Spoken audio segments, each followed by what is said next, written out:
बारहन चनिया जाके नहालय राजा जी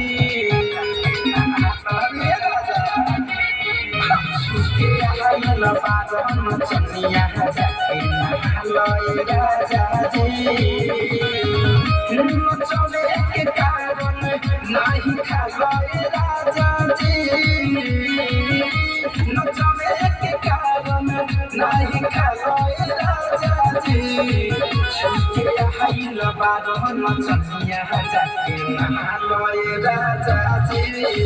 छुके आइल बारहन चनिया जाके नहालय राजा जी नहालय राजा जी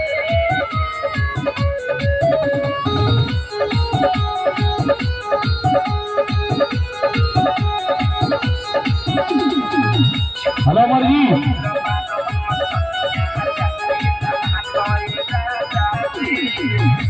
देखिया से दूर न सकता रुस जाइबे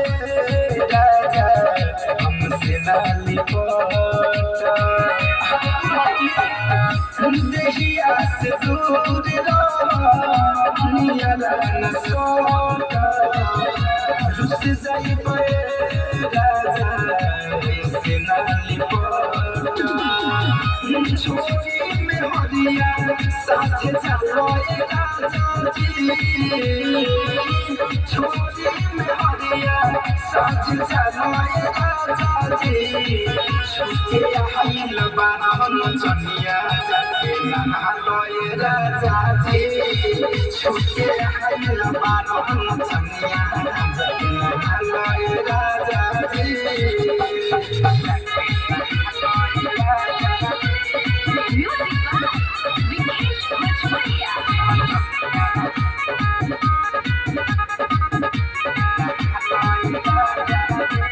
आधिया रात के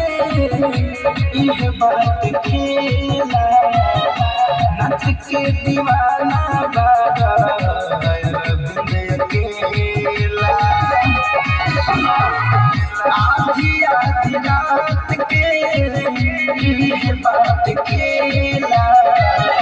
नच के दीवाना बाबा रविंद्र अकेला धनंजय से लाचालो ना राजा जी संतोष शिवाजी से लाचालो ना राजा जी